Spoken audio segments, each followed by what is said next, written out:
Guys എല്ലാവരും ഉറ്റുനോക്കിക്കൊണ്ടിരുന്ന ദിവസം അത് നാളെയാണ് മാർച്ച് 19.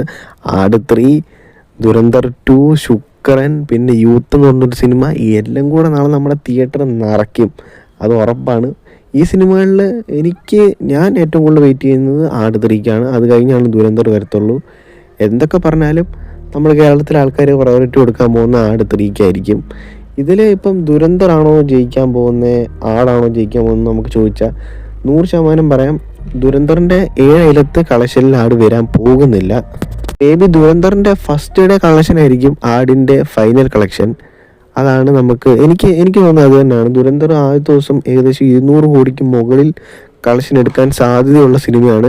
ആടിന് എക്സ്ട്രാ പോസിറ്റീവ് കിട്ടിയാലും 200-250 കോടി അവിടം വരെ പോകുക നമുക്ക് എല്ലാവർക്കും അറിയാവുന്ന കാര്യമാണ്. അതിൽ കൂടുതൽ എന്തായാലും നമ്മൾ എക്സ്പെക്റ്റ് ചെയ്യേണ്ട ആവശ്യമില്ല, അത്രയേ ഉള്ളൂ. പക്ഷെ ദുരന്തർ അങ്ങനെയല്ല, ഫൈനൽ കളക്ഷൻ എങ്ങനെ പോയാലും 1500 കോടിക്ക് മുകളിൽ പോകുമെന്നാണ് എല്ലാവരുടെയും പ്രഡിക്ഷൻ. ആ പ്രഡിക്ഷൻ അങ്ങനെ തന്നെ നടക്കുമെന്നാണ് എനിക്കും തോന്നുന്നത്.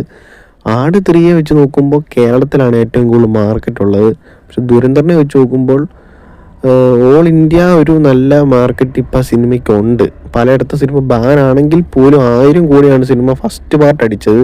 സെക്കൻഡ് പാർട്ടിൻ്റെ കാര്യം നിങ്ങളൊന്ന് ആലോചിച്ച് നോക്കും. ഇതിലിപ്പോൾ കേരളം തൂക്കാൻ പോകുന്ന ആട് തന്നെ ആയിരിക്കും. കേരളത്തിൽ ആടിൻ്റെ 7 അയലത്ത് ദുരന്തറിൻ്റെ കളക്ഷൻ വരാൻ പോകുന്നില്ല. അതുപോലെ തന്നെ വേൾഡ് വൈഡ് നോക്കുമ്പോൾ ദുരന്തറിൻ്റെ 7 അയലത്ത് ആടിൻ്റെ കളക്ഷനും വരാൻ പോകുന്നില്ല. അത് നമുക്ക് എല്ലാവർക്കും അറിയാം. എൻ്റെ ഫസ്റ്റ് പ്രയോറിറ്റി എങ്ങനെ പോയാലും ആടാണ്. അത് നമ്മുടെ മലയാളം പടമാണ്. നമ്മൾ അതിനെ തന്നെ ആദ്യം സപ്പോർട്ട് ചെയ്യണം. 2 പടവും നമ്മൾ സപ്പോർട്ട് ചെയ്യണം, ദുരന്തർ സപ്പോർട്ട് ചെയ്യണം. കാരണം ദുരന്തർ ഒരു ക്വാളിറ്റി ഐറ്റമാണ്. അതുപോലെ തന്നെ ആട് അങ്ങനെ ആയിരിക്കും എന്ന് ഞാൻ പ്രതീക്ഷിക്കുന്നു. ദുരന്തര ഇന്ന് തന്നെ കാണും. പ്രീമിയർ ഷോ ഉണ്ട്, ടിക്കറ്റ് ബുക്ക് ചെയ്തിട്ടുണ്ട്. റിവ്യൂ ഇന്ന് തന്നെ ചാനലിൽ വരും. അപ്പോൾ ഒന്ന് സബ്സ്ക്രൈബ് ചെയ്യാൻ പറ്റുന്നവർ സബ്സ്ക്രൈബ് ചെയ്യണേ.